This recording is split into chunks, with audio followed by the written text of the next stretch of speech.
I've kind of always had that slow and steady wins the race kind of approach. You just get 1 or 2% better every single month and you will be doubling your sales. It happens. It's compound interest. It's consistent and it just kind of grows consistently. My whole setup is more evergreen. I'll release a lesson and it will get very few views off the bat. But then you look at it like a year later and all of a sudden it's like just trucking along because people are just constantly like looking up, how do I do this? How do I play this? It's not like people are waiting for the next episode of it to come out.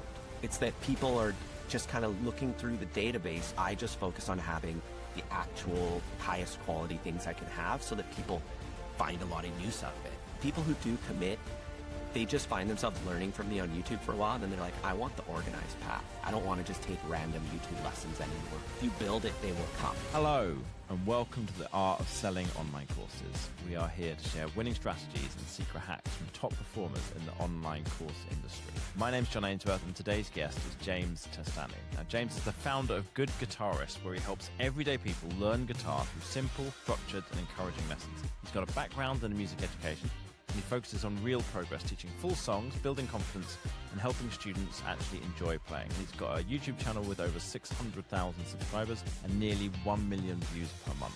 And what they do there is they feature clear song-based tutorials, and he has step-by-step courses which guide students from beginner to confident player. James, welcome to the show, man. Hey, great to be here. Thanks for having me. So who's your kind of focus with the YouTube or with courses? Have you got a kind of a target audience in mind? Is it more beginners? Do you do the whole way through to experts as well? What's your kind of focus? It definitely focuses on beginners. That wasn't necessarily my intention, but something I just discovered over time. You know, when I first started teaching, it was one-on-one lessons in person. And going into it, I thought like, okay, what if I can't play this Metallica thing that they want to play or da-da-da. And then pretty quickly I realized like, oh, everybody's either just getting started or even though they've been at it for a while, they just need some help, you know, getting to like the intermediate kind of level, right? So the actual material, I realized like 99% of what people want to do is the beginner stuff. And then that's been reinforced by my YouTube channel and by what kind of lessons resonate with people. Nice. And how long have you been running this for? When did you get going? 2014 is when I uploaded my first video. Okay. Yeah. I've been, you know, a friend of mine told me a long time ago, persistence is key. It was like before I even started my channel, but that's something that's just stuck with me just in general. And, you know, with this whole thing, I'm sure you know, like it's a lot of ups and downs. And if you just keep putting work in, things do work out. You know, like I've kind of always had that slow and steady wins the race kind of approach. And yeah, I've been at it forever. So, you know, it's yeah. And when did you start selling courses? Like, because I was just chatting with somebody who he teaches harmonica. And he said he put the videos up. He didn't even kind of know why. He was hoping that someone would hire him to play harmonica at gigs and whatever.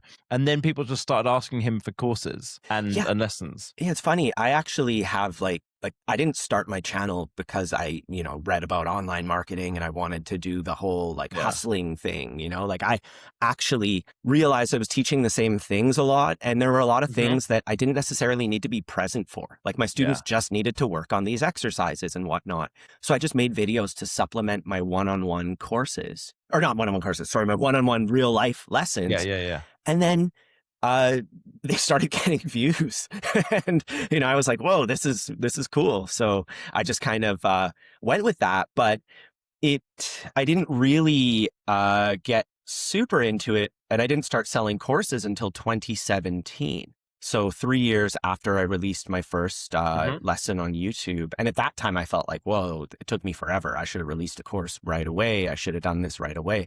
But, you know, hindsight's 2020, right? If I could do it all again, I'd make like 10,000 times better choices. Right. You know, it's not even comparable just especially because now, since COVID, like YouTube's just gotten so much more competitive. Like I don't have first mover advantage, but I am one of the earlier people. And if somebody wanted to start a YouTube channel today and is like, how can I get, you know, my YouTube channel going? Like definitely would have some great advice to give, but it wouldn't be as easy as it would have been 7 or 8 years ago, because so many people are trying so many things now, and AI is really like plugging up the works. Luckily for course creators, I feel like AI just isn't good at teaching, especially guitar. Like I go on ChatGPT and I'm like, what do you think about this? And it just spits out the weirdest things. Yeah. We had the only person I've had on so far who's really got into using AI in teaching is a language course creator, Lydia Marichova. And she's gone through and built like an AI version of her that Oh, gives wow. people input on how to learn a language. The thing she's doing, interestingly, is she's not teaching people a language. She's teaching people how to learn a language. So she like speaks 11 languages, and she's got a way that she learnt those languages. But what she noticed, she went out to a polyglot meetup, I think it was. So, but people who speak lots and lots of languages, and they'd all got a different way that they'd learnt languages. And she's like, "Oh, that's interesting." So then she started trying to figure out, like, how do you figure out your way of doing it? So I don't know if it would work with the AI for teaching the language, but it works for her thing. And it definitely, like you're saying, it's like it's a long way from teaching music. Yeah, that's the thing. Like, even like what you were saying, like that, after teaching so many beginners one-on-one, like I realized these are the things that everybody kind of needs to know, etc. Like, you notice trends, and that's what goes into my videos. But at the same time, with just with how hands-on guitar is, like that's been one of my biggest challenges, especially when it comes to it kind of relates to the whole thing, not only teaching, but also the marketing side of things, is that with guitar, it's not just something where, you can just take a pill and then you got the results. Or, you buy clothes, you look better because you're wearing nice clothes, and all you have to do is put on the clothes. Guitar, you have to actually work on the skill. You can learn about it all you want, but then you have to practice it. And it's like going to the gym, and that's one of the things that's like it's kind of like a two-part thing. First of all, it's like convince somebody that guitar is actually worth learning, convince them to put in the work, then is convince them that you have the right way to get there as fast as possible, right? So there's a lot to it. It's been really interesting for me. I play bass, and I kind of practice intermittently. Like sometimes I'm really into it, and sometimes I'm putting in less work. And my flatmate, he used to play the trumpet, and he now is learning piano, and he just every day he does the practice, and just like so consistently, so reliably, so like he does exactly what he's supposed to do. I'm like, damn, that's better than what I do. Yeah. And something that somebody in music school told me that really resonates is that it's like a leaky bucket. And it's always leaking, and you got to keep putting stuff into it. If you let yourself get rusty, it's like any muscle, you will lose strength. Like, you can hit a certain point and just your baseline is forever here. But yeah, like I myself right now, I have 2 young kids. I am running my whole business. It would be really nice to have time to play guitar. It's not like I have any problem with motivation. It's that I have a problem feeling okay sitting down and doing something for myself. Right. It's just not the time in my life to do that, and I have plans once my kids are a bit older and I have some more time, but it's just, yeah. So I feel you on that one. It's tough to get that practice time in.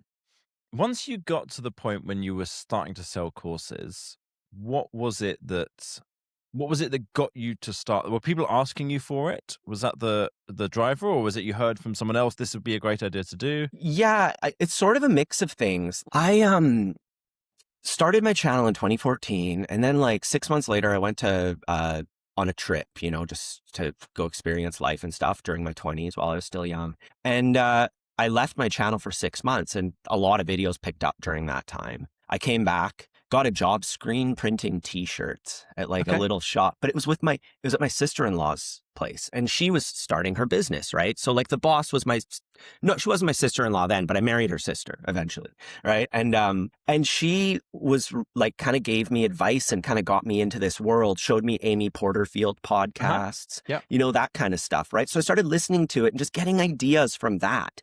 I made my lead magnet, I believe that same year, or maybe early 2016, I'm not sure, that I'm still using now. Like I still use it. It's a guitar ebook. and I made it like not to be arrogant or whatever. I made it really good first time. I didn't like one time I hired a marketer to help me out and they got me to pare down the ebook because they're like, you're giving away too much. And it actually did worse. Like it is good to just with guitar, like I said, people have to work on it. So giving them lots of information is almost, it's fine. Right. But, yeah, from there, the lead magnet, which, I realized because I made it so robust, I could have just charged like $2 or $3 for it and it would have started me making money sooner. And then I just took it and I made a bigger version of it, made a big course out of it. And it took me a long time to get that going because I didn't really, at that time, this was still just like it wasn't a big thing like it is now. Like in 2017, people were still focused on the real world a lot more than now. And it like courses and like the online space is taken way more seriously. Like somebody who learned guitar online, like I remember I took piano lessons because I wanted to like get a background in music theory and stuff. And I went to one of the recitals, even though I was like 17 or 18 years old and like there was a bunch of little kids and me. I just went to a recital just to play piano in front of people. And she introduced me as he's learning guitar online because I was using like early websites and it was just such a like novel thing for people. Like he's not learning from a teacher, he's learning online. And but now it's it's the de facto thing. Learning online is like the best and everybody's realized it, right? So but at the time, I didn't really take it too seriously and it took me a long time to hustle it out, but I did. And it's been a step at a time since then. How big's you said you got the same lead magnet. How big's your email list now? It's like the people that I'm allowed to email, it's like 60,000, but then I have like an additional 30K contacts from people that sign up for my free course. And I can put stuff into the course to kind of contact them. I can't do the whole email thing because of spam laws, obviously. But I'm always paring down my email list too, right? So I have about 60,000 like just in a spreadsheet somewhere that I told, you're cold. I don't like you anymore. Not really.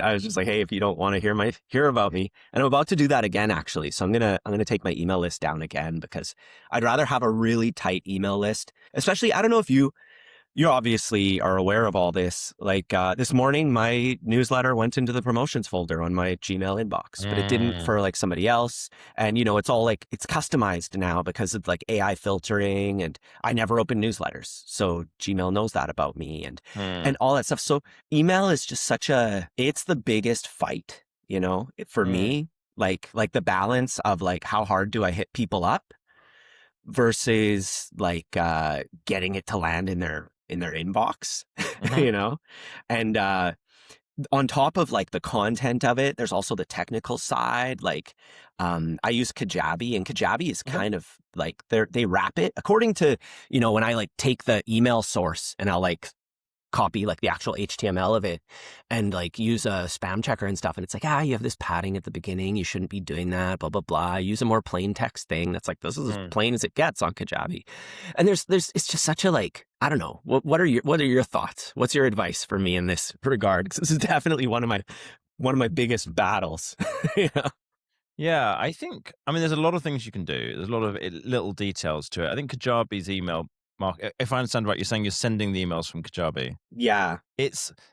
I'm very torn because it's not the best. Kajabi's, I agree. It's a great place for hosting your course. It's an okay place for the funnels, and it's pretty mediocre for the email marketing. That's my impression too. Yeah. I'm very, very wary of ever suggesting to anybody to change tech because the problem with it is it takes a lot of faffing around. And is that an English expression, or do you guys say that as well? I understand. I'm Canadian, so I get it all. I grew up with British TV. So it's like, it takes so much longer than you think is reasonable for it to take. And then starting again in the new email marketing system, there's real disadvantages to that. You don't have the same reputation with the company and whatever. So I've seen people spend just and you might have a bunch of tags that you've got to move over, and you might go, I forgot I had this thing set up and now something's broken and whatever. So I probably wouldn't change that. I think if you're thinking of deleting some people from the list, definitely do a re-engagement campaign. I don't know if you're planning that already, but try and get them to. Go For on. sure. They're written, they're scheduled. Okay, cool. Great, Yeah. great. Yeah, I'm gonna uncold people. The But thing that even I suspect you could probably make a lot more progress with more easily is it just seems like the number of people on your email list compared to the number of views you're getting a month, you could probably get a lot more opt-ins. I haven't looked at your YouTube channel to kind of see how you're doing it because you're teaching songs on your YouTube channel, right? I teach songs, techniques, but I don't do like the edutainment thing much. I Uh-huh. want to get into it where it's more just like you're not actually learning anything. You're just kind of getting entertained by guitar Yeah. stuff. That is something that's always been on my mind, but I'm quite good at teaching. So I just do what I'm good at. And Yeah. like, being like a TV host or whatever is Whole new I'm skill. Yeah. yeah, it's exactly. And I'm used to being on camera, but that's definitely something. And I also feel like my whole setup is more evergreen. Like I'll release a lesson and it will get very few views off the bat. But Mhm. then you look at it like a year later and all of a sudden it's like just trucking along because people are just constantly like looking up, how do I do this? How do I play this? So that's kind of, it's not like people are waiting for the next episode of it to come out. It's that people are just kind of looking through the database, so to speak, and being like, that appeals to me. That appeals to me. And the bigger you make the collection, it's not like everybody's like, let's check out the latest Wikipedia article. It's that sort of thing, right? Like when something's relevant to you, you will look it up. And I just focus on having the actual like highest quality things I can have so that people find a lot of use out of it. So that's kind of, yeah. And a lot of people playing guitar, they just want to know how to do that thing. They aren't necessarily interested in like, let's make James my teacher, but I obviously, those are the reasons why my opt-ins might be low compared to the views, but they're steady. And obviously I'm always looking for more input on how to increase that kind of thing. But it's a balance. Like how many people do you want to opt in versus just putting straight to the free trial of your product? Yeah, what we've found from a lot of testing is that about 99% of the time, 95, 99, whatever, something very high, it's better to go to the lead magnet first. Mm-hmm. Like we've had people that we worked with where it did work better to go to paid, but it's very few and far between. And nearly everybody, when you're selling courses, if you get them onto the email list, then you've got a massive advantage. If you think about like what you were just saying about people aren't they're not thinking, right, how can I make James my teacher? They're not like going and looking at the next video immediately whenever you want them to. They're looking at it whenever they happen to come across it, right? That's how it works with YouTube to an extent. Like you can't control when someone sees that message that they get that's promotional as part of the video. You can't control whether they get to the end of the video where it's maybe mentioned or they look at the description where it's mentioned, whatever. But if you get them onto your email list, yeah, you can't guarantee they open the email, but you can at least guarantee when you're sending it and that the time that you're sending it to promote something is out to everybody all at once. And that generally, like nearly always, works much better. So the approach that we always take is really focus in the description. Maybe in the pinned comment I think you can't put links in the pinned comment anymore. I don't know, I heard that from someone, but I was looking at one of your videos and I it's do it. got a link in there and it's totally fine. And then mentioning the lead magnet in the video as well. One of the massive advantages that when you're teaching songs and music is that you can then give away the download that goes with it. If it's teaching bass, then you're giving the tabs. I don't know if is it sheet music or what is the way, the notation for guitar? Sheet music has a lot of copyright stuff around it. So for real songs, it's not something that you can just like give out in that way. You have to go through like another organization and then you're in their ecosystem and it kind of like, muddies the waters. I do worksheets for certain lessons, but that's all just stuff for people who have my all access pass. So if you're a member, you get that stuff. And if you're not, I tell you that you can be a member and you'll get it. That's like I got kind a friend who's teaching ukulele and wait a minute, banjo. And I've been helping him with his opt-ins quite a lot. And so he's giving away tabs, I think. would be the right term for ukulele for banjo, sorry. And it's the highest opt-ins that he gets on any kind of video by far. It's like if he's doing a video where he's teaching a technique, he might have like a 1% opt-in rate. If he's doing a video where he's teaching a song, he's getting like a 6% opt-in rate. And he's It's just like, giving away like a real tab from a real artist. well, his arrangement of it. It's Yeah, very normal on banjo to do your own arrangements. For sure. And I can do my own arrangements on guitar, but I spoke to a music copyright lawyer and you can still get nailed for a lot. That's why I used to do it. I used to give out the tabs, and I was threatened by I was sent like a letter in the mail. So there's a reason why. That's why I'm pretty hesitant to like lose everything. $150,000 per infraction. Right. Okay. Yeah, it's a tough thing. It's a bit of a sore spot, but I am coming up. I'm always working on some workarounds, but essentially like whoever owns the copyright to that sheet music, they don't want it to be part of a library. They want each piece to be bought so they know who gets what thing, right? Yeah. So like, Bob Dylan and Paul Simon and whatever, you can't just give access to all their stuff in the same book unless you make an agreement for them to put all their stuff in the same book. And then it's like, how much goes to each guy, And they make it really, really complicated. And the bigger you get, the more eyes are on you. And it was fine when I had like less than 100,000 subscribers and stuff. But then I hit a point. It was actually the day my son was born, I got that letter, which was really crappy. Oh, great. Yeah. Kind of ruined my day. I'm so happy, but I'm kind of sad as well. Am I getting sued? No, not yet, but I'm being told to cease and desist. Yeah, so that was that. But yeah, back to the whole, like, cause I was kind of interested, like, I totally am on board. Like I've been, researching, marketing and stuff, but something I've realized in terms of opt-ins is that like, yes, while having like an ebook or whatever opt-in thing, sheet music, like people just print it, they have it, great. They feel kind of indebted to you. They have that whole psychological thing. But at the same time, like if somebody's using your YouTube channel for a long time, that kind of is like your opt-in, and that is kind of your warm-up. They've taken a lot of your lessons and they're seeing you a lot. They're getting samples of your teaching. And that's one of the things that I've kind of discovered, because I have tested, what do I plug in the video? Do I plug my lead magnet? Do I plug my opt-in thing? Do I, what do I do?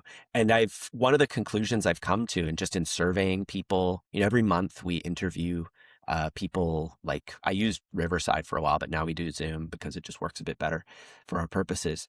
And we just kind of ask them about their journey and all that. And like the people who do commit, they just find themselves learning from me on YouTube for a while. And then they're like, I want the organized path. Like I want like this guy's like full thing. I don't want to just take random YouTube lessons anymore. So that's kind of been what we've discovered. So it's really that balance, because I like the idea of like, it would be so clean if it's like they opt in, email sequence, buy. And I'm sure that happens with people that sign up for me, but there's a lot of just direct, like take a bunch of YouTube lessons and then they just sign up for it. Yeah, generally what we've found, like through a lot of testing, and I have to look at it for your business, right? I'm not saying this is the answer. I'm saying this is likely to be the answer. Like there's a lot of nuance to these things, but like normally about 80% of the potential revenue in an online course business is in the email list. And so it's just like giving up some sales short term of people getting from the YouTube directly to buying tends to be much, much more than made up for by getting them on the email list. But what I'll do afterwards is I'll have a chat with Josip. He's like my head of funnel strategy, and get his thoughts on it as well. And he might ask you some questions about something, so we can come back and be like, right, here's what is most likely to be the best next step for you, because it just seems like I don't know what your revenue is, but it just seems like if you had a much bigger email list, I agree. It's very likely that you would have a much higher revenue next time you do a promotion. Do you do promotions regularly? Well, I used to just do one promotion a year at Christmas time, and it does really well. But like now I'm doing 4 a year. So I'm about to do my first spring sale. I'm actually going to film the ads tomorrow, and I'm setting up the landing page and all that. And we're going to test it out, because I'm just thinking that it'll do well, because the Christmas sale does really well. So why not, right? Do you have any way that people can buy individual courses, or do you just sell the membership as the only option? You can get like a membership to individual courses, but I find that it's just such a better deal to just get it all. Mm-hmm. And I used to sell like one-offs, but Yeah. I switched to subscription about a year ago, and it's much, much better. Why is that? What's been better? Well, it's consistent and it just kind of grows Uh-huh. consistently. Whereas when you're selling one-off courses, you can have off months, and I just don't like that. That's Yeah. that's all there is to it. So my Right? philosophy on it is generally, I think it's better to have both, because when you've got the membership, you've got that, that money's coming in, you've got like whatever your churn rate is, you've got a certain amount that's coming in each month. You can do the downside to it is you can only really do promotions with discounts of a membership like 4 times a year maximum. Yeah. Because if you promote the same thing every month and people are like, oh, there's no urgency to get it this month, I can just get it next month, there's no big deal. But if it's every 3 months, it's like, okay, that pretty much works. That's long enough time period. There's enough new people on the list. There's enough people who kind of built up interest since. But in the months in between that, then you've got nothing else that you can promote if you don't have something that you're selling. Do you know Scott's Base Lessons? You come across them? No. No, okay. So they're like doing, I think, like 5 million a year, something like that. And we've been working with them quite a lot recently on like, okay, well, how do we help increase this? One of the things is you can do a higher priced offering, and it's not for everybody, but they're doing like a $10,000 a year coaching offering as well. Wow. He doesn't do the coaching, but he has a coaching team who's doing it. And that does about $1 million a year, something in that kind of ballpark, just from that part. So there's other things you can have besides selling individual courses, but he's selling the membership, he's selling the individual courses, and he's selling that high ticket thing. And each of them is a different opportunity for different segment of the audience. Yeah, different mindsets of people. Not everybody wants to be paying a little bit every month or an annual fee. Yeah, I do have lifetime, but that only comes up at the sales. Right. Yeah. The sales are like, this is your chance to get lifetime. Yeah, one of the things I've found is like pretty much all course creators do, like the vast majority, it's like 2 to 3 promotions a year. Mm-hmm. And if you look at people's income, they have 2 to 3 big spikes in revenue per year. Yeah. And they match exactly with the email promotions. And the reason generally that most people don't want to do promotions more often is because they don't want to be too salesy. But it's like, if you can find a way to send email promotions that isn't too salesy, that you feel comfortable with, that your audience feels comfortable with. Like one of the things that we do, for example, when we're doing promotions for someone, is we'll include links in every single promotion email saying, if you don't want to hear about this course, you don't want to hear about this promotion, just click this link. And it's like big and obvious and at the front, and saying like, you might want to stay on the email list, but just you don't want to hear about the beginner course this month. Maybe you're intermediate, maybe you just don't want to get it, whatever. Just click this link and you just won't hear from us for the next 2 weeks, and then you can kind of get back on it. And so that helps. And then there's the way you write the emails, and that helps. And then there's what offer you have to kind of mix those up, and that will help. So all of these kind of things, if you can make it so that your audience is happy to receive the emails, then you're generally happier to send them, and then you're generally able to make more money from it, which is, Yeah, nice, fair enough. So putting it out there.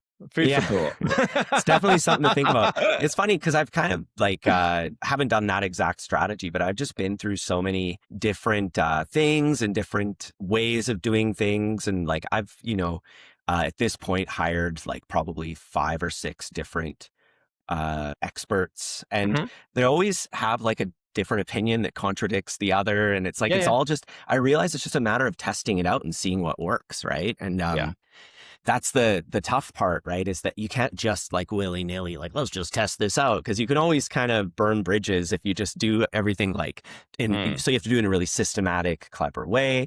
And there's just so many like nuances to the whole thing, right? And like I'm definitely always open to learning and to improving it. And it's definitely something I'd like to look into. Yeah, it's been really interesting. As a friend of mine, Jack Hopkins, he runs another podcast in the space, like the Online Course Show, I think. And he has a business where he teaches he teaches piano. He teaches piano in 21 days or piano in 30 days or something like this. And his model, he teaches other course creators like how to get going, and he teaches people to run a webinar. And I'm like, I was having a long conversation with him about it. He came on the podcast a while back, and I was having a conversation with him about it. And I'm just tying into what you'd said about the everyone's got a different opinion and a different approach. And it's like, I love webinars. I think they are the best converting marketing tactic for online courses. I think they're absolutely fantastic. But like you say, there's nuance, right? So you have to know, well, when do you use them? What price does the offer need to be? How good does the webinar need to be? There's a lot of detail around it. So I don't generally, like I will help people to build them and do them, but I don't teach it that much on the podcast. I don't teach it in the course because you got to get it right. If you do it wrong, then it's a nuisance and a pain in the ass, and you feel frustrated, and it took loads of work and you still didn't get that much result. Whereas an email promotion is really straightforward. It's hard to do it well, but even a bad one does okay. Yeah. And it's like, okay, well, I can definitely make sure if I talk about that on the podcast that I can help people to do it slightly better than they are now and make some more money from it. Whereas webinar, I'm like, oh no, we need to talk about this properly. Like, yeah. I need you to do it right. So it's like, and that's just two people, right? So he's got his model, I've got my model. Then a third person will do it kind of a different way as well. Yeah, and it's like totally. all depends on, yes, they do that, but then they also do this and they do this and the other. So you've got to think a lot of it through and make sure it fits for you. Yeah. Yeah, I've tried a couple of webinars and they did okay, but no better than email marketing. And it's just so much more work that, I just didn't. It's loads more work. Oh my God. Yeah. And honestly, it just doesn't necessarily work for who I am and for what I do in particular, there's a lot of things that you realize, like people will tell you, you need to have a community. And like I learned through asking people, because I tried a community thing, they don't want to see each other struggle to learn guitar. They just want advice so that they can get better at guitar. Yeah. So I converted my community into like Ask James, and you can just post stuff there and I will go there and I'll answer your questions. And every day I check and I'm just like, oh yeah, you got to move your fingers here. You have to do this. You have to do that, and it just gives them that little bit of one-on-one time. It kind of boosts sales because they know that I have their back and they can be more confident signing up, and like it's just kind of done that as opposed to sharing with each other, because my students are mostly a little bit older and they don't want to get social. They probably have their own friends or whatever they do with their own lives, right? They just want to sit down and relax and learn guitar, kind of like reading a book on your armchair. It kind of fills that sort of space, and in your evening when you get out your book and your tea or whatever and you're sitting in your armchair, like you don't want to talk to anybody. There are some social people, but I've discovered I do a lot of talking to my students, right? Yeah. So just seeing what they're all about, and that's who resonates with me. For some reason, like my the people that I really speak to are all around 50 plus or minus 20 years. Oh, that is a great audience to attract. And I think a lot of music channels do attract that kind of age group. It's great because they have time on their hands, they've got some money, and I don't know, they just seem to, I think they're a great audience. It's less trend driven. So it's like more the stuff that you do now is probably going to work in a year, is probably going to work in 2 years. That's the thing, right? Like I like old music too, right? Like I don't listen to like the latest. Like there's a few bands that have come out since the 90s that I'll get into. But is that your last music reference? Okay. Pretty much, because all the like cool guitar stuff's from like the 70s and stuff. All the guitar idols and all that, like the people playing epic solos, like that stuff's eternal. And these people grew up with that. And that's, I guess, where we connect, right? I used to live right by a famous venue in London, the Hammersmith Apollo, and I would walk past it every day on my way home. And every day there would be a band playing there, and there'd be people queuing up outside to get in first, to be at the front. And I would try and figure out what kind of band it was and what year it was from. Almost everybody who watches it is the same age. Like they're all like, okay, this is guys with grey hair. They're probably in their 60s. They've got ponytails and goatee beards. And it's just like, okay, right. What kind of style is that going to be? What's this one? It's going to be a guitar-based band mostly. And it's like, oh no, this one today is a bit punk. Or this one's like only teenagers. Yeah, yeah. And I went down one time to watch a band with my girlfriend, and she's German, and she's really into this band that was, I assumed, going to be liked by other women in their 30s. And I thought everyone here is going to be women in their 30s because that's her. It's going to be a women in their 30s kind of band. And I turn up and it's all teenage girls, like 95%. And of the other 5%, a lot of them are the parents of the teenage girls because the girls are too young. And I was just like, what's going on? And it turns out this band was really popular 20 years ago and then really popular again, like in the last few years. Must have been in And a all these TikTok or something. yeah, they were on the German version of The Voice. Oh, And okay. yeah. And I thought at first, I was like, this is amazing because I can see everything. I can see over their heads, no problem at all. Yeah, Here. I know. That's always good. And then I wasn't prepared for the screaming. Oh, Teenage girls just would scream. They get so excited. It's like, oh my God. that's why there's so little live Beatles. Yeah. Like the equipment back in the day literally couldn't compete with the screaming teenage girls. And even now, humans are loud when you put them in a big group. Yeah. And I thought I've been to like loads of rock concerts and metal concerts, and this won't be it's like, no, I wish I'd bought earplugs, man. This is brutal. Yeah. What's next for you with the business? Like, what do you want to do? Are you like ambitious and you really want to grow it? Are you just like, I'm fucking happy with how it's going? Or what do you want to do? My like overarching concept, I guess, is just to continually grow it, I've been sold the dream of like, if you do this, it'll make this and da-da-da, and it's never quite worked, and I've beat my head against a wall trying to do it. But then one of my friends he worked at Thinkific a long time ago. They're like a course platform, and he did quite well helping people boost their funnels, but now he's in finance, and he has a really cool business where they basically collect money privately, and then they pick a startup and they fund it, and they get like, the startup pays like a 20% loan or something, and then that becomes the dividends. And like, it's a good investment for people who you have to like start pretty high. Regardless, his whole thing was like, he told me, he's like, yeah, that whole like, you are going to double your sales in a month thing. He's like, man, you just get 1 or 2% better every single month and you will be doubling your sales. Like, it happens. It's compound interest, right? And that was kind of the one piece of advice that I've stuck with. It ties in with one of the first things I said here. Persistence is key.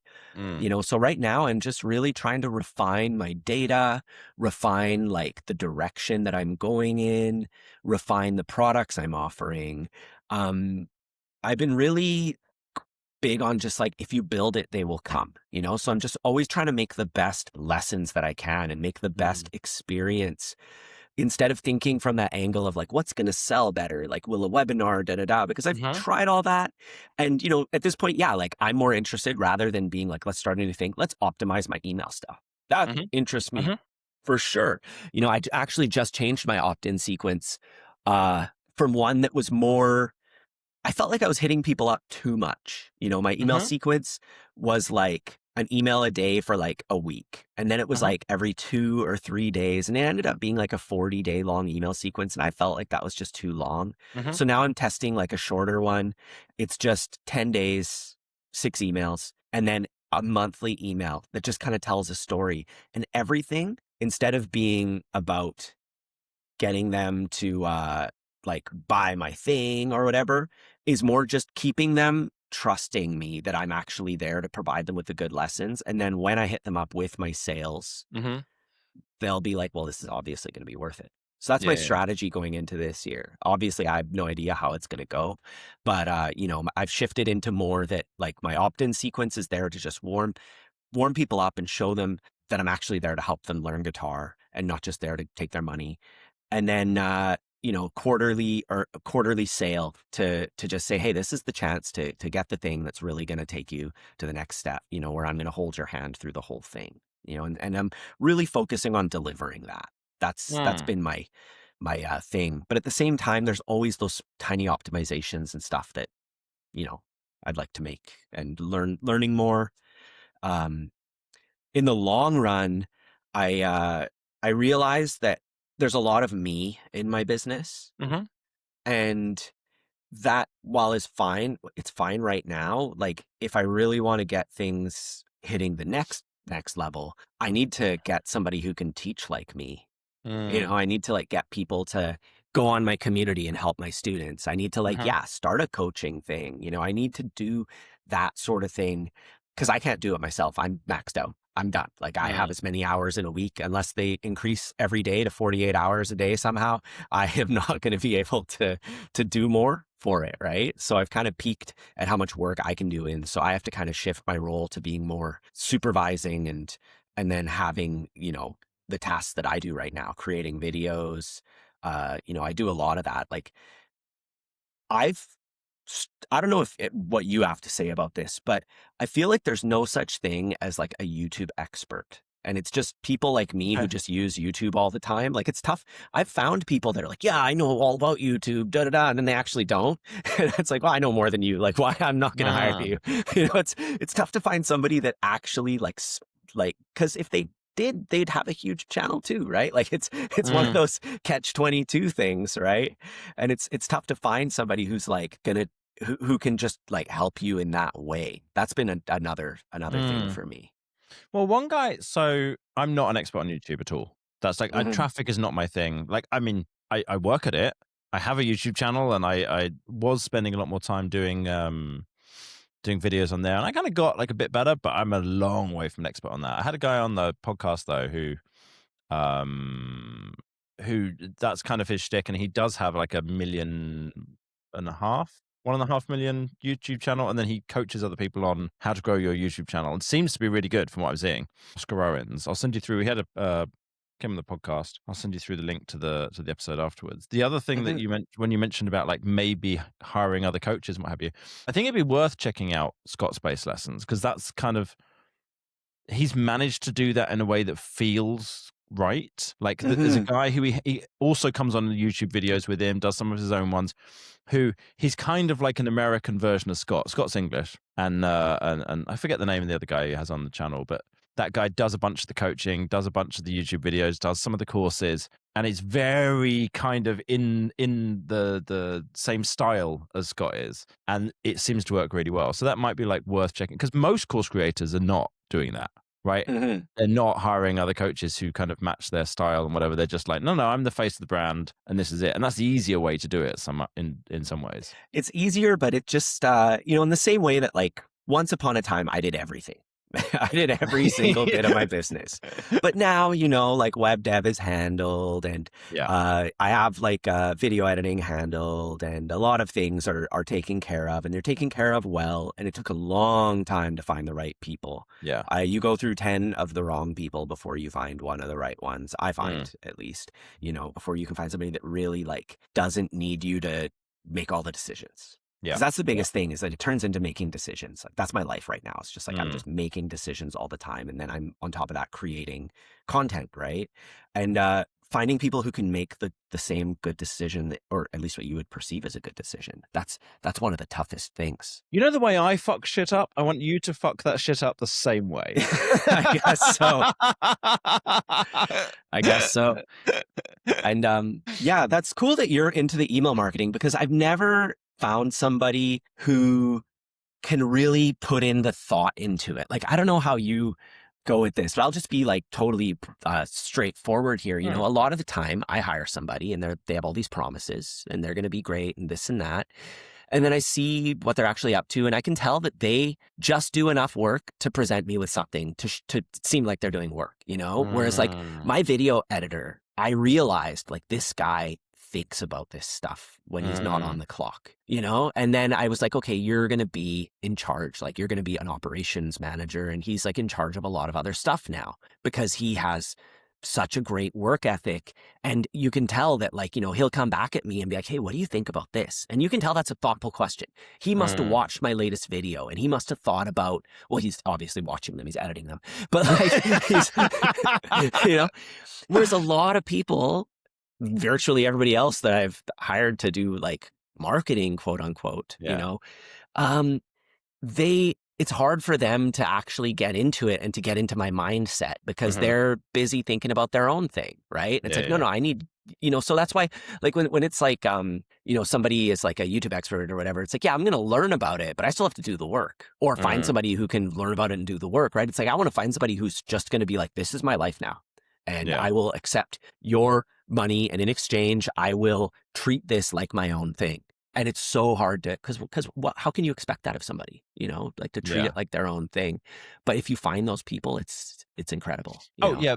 This might be a little brutal, but I think virtually everybody is shit. Like when you try and hire, I would say at least 99% of people are shit. Yeah, even ones who have like great ratings on Upwork and they've made like hundreds of thousands of dollars and da da da da da, and it's like they're just good at selling themselves. That's one of my biggest things with marketers is once you've hired them, Yeah. their real job is done because they marketed themselves Yeah. to you and they're done. They've made their thing, and now they're just going to apply their formula. Yeah. Whatever formula they do, they're like, "Whoa, I found this. This is the one thing I learned. I'm a webinar guy. I'm a blah blah blah guy." So I think there's something to that, right? But I think that the problem is not necessarily having the formula and applying the formula. It's, are you taking on clients where that formula doesn't fit? That's exactly it. And they don't learn enough about your business to think what you actually need. They just think like, I'm going to apply the 80-20 rule, pros principle, blah, blah, blah. And, they throw out all these words and books that they've read about marketing. And they're just basically saying, I've read these books on marketing. I know about this stuff and I'm just going to try it all and see what sticks. Yeah. Whereas like to find somebody who is actually like, yeah, I know how a guitar business works. I know how the email thing works for a guitar business. I know exactly what your customers are like. I'm going to look it up to make sure of that.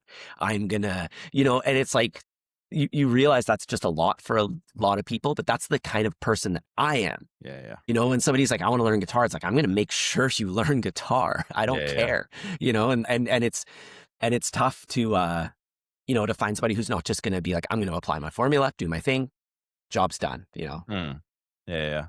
I mean, one of the things for us has always been, how do we make sure that we figure out exactly which people we should be working with, which ones we shouldn't? Because there's a whole load of people, even in the course space, who they aren't the right fit for us. Like we will only, in the agency, they only work with like course creators who've got a big size YouTube audience, who have already got courses or a membership that are successful, because building an audience isn't our expertise and finding product market fit isn't our expertise. It's like, how do you then get the audience who are already buying the course, but just to buy more of it? And then really we do some stuff in like the B2B space occasionally, but the hobby space, like learning an instrument, learning a language, that kind of thing, that's like that works really, really well with our system. So it's like, okay, cool.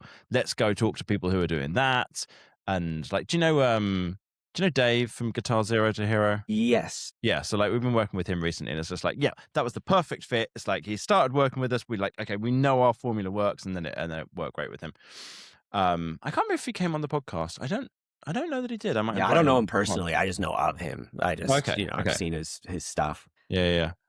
But I think that's one of the problems. So like you said, sometimes you go to hire people, and the problem is they're just talking nonsense and they're just saying fancy words. And sometimes they're just kind of lazy. But I think the thing with, I see people who are running services, and I know that they have got some people really good results, and then they've got some other people terrible results. And it's like, what I think is missing for a lot of people won't do is then go, which were the people it worked for? Only say yes to them as clients. Like, why are you saying yes to the ones where it won't work for them? And if you don't know whether it's going to work, figure that out. Like that, I obsessed about that, because I fucking hate it when people don't get results. I'm just like, this is not cool. That makes perfect sense. Like that's what I do for my teaching. Like I specifically teach a group of people that my lessons work for, and I'm just myself, and whoever it works for, I'm going to go for. I'm not going to say like, the best market is teenagers, so I need to like adjust my lessons for teenagers and da da da. Like that's just be yourself, and at least, somebody's going to like it, right? I think it's a recurring theme that comes up a lot on the podcast, is people talking about authenticity. Being like, you've got to be yourself. If you're going to be doing YouTube, you've got to be yourself, because people can tell. They can figure it out if you're not, if you're trying to put on some kind of a front. And you've got to do the same thing when you're teaching your courses, because it's got to be in your style. It's got to be your way of teaching. And a lot, I think, of course creator, USP or whatever the term you want to use, is about your style, who you are. Like I was just interviewing somebody earlier who he teaches sorry, end of the day, brain's gone blank. Harmonica. He teaches harmonica. And he was saying how like his style of teaching is like very self-deprecatory, and he kind of like will say when he's not sure about something, and he'll kind of, I kind of messed that up a little bit, what have you. And he said loads of his audience love that. But probably there's a whole load of people who hate it, but it's okay because it got filtered out by watching some of his YouTube videos going, I don't like him, won't watch it. And then they never made it into the training. Yeah, you know? exactly. Hone in on who like works for you. You know, that's a great approach. James, this has been fucking awesome. I really appreciate you coming on today, man. If people are interested just to go learn more about you, or if they want to learn guitar, where should they go? They can go to goodguitarist.com and just kind of get started there. Everything's there, whether you want to just dabble in I have a crash course, a free crash course for beginners that teaches you how to play your first song right away. And like you straight up could learn a song like on your first day of playing guitar. You know, it's not going to be like the most intricate thing, but you'll at least get the general idea. And and just kind of explore, see if my teaching style works for you. That's awesome. Thanks so much, man. I really, really appreciate your time. Really appreciate you coming on. Thank you so much for having me. As always, thanks so much for listening. Really appreciate you guys. And if you want to check out that episode that I mentioned with Scott, it's episode 117, Building a $5 Million Music Education Business. So go check that one out as well. And we'll see you guys next time.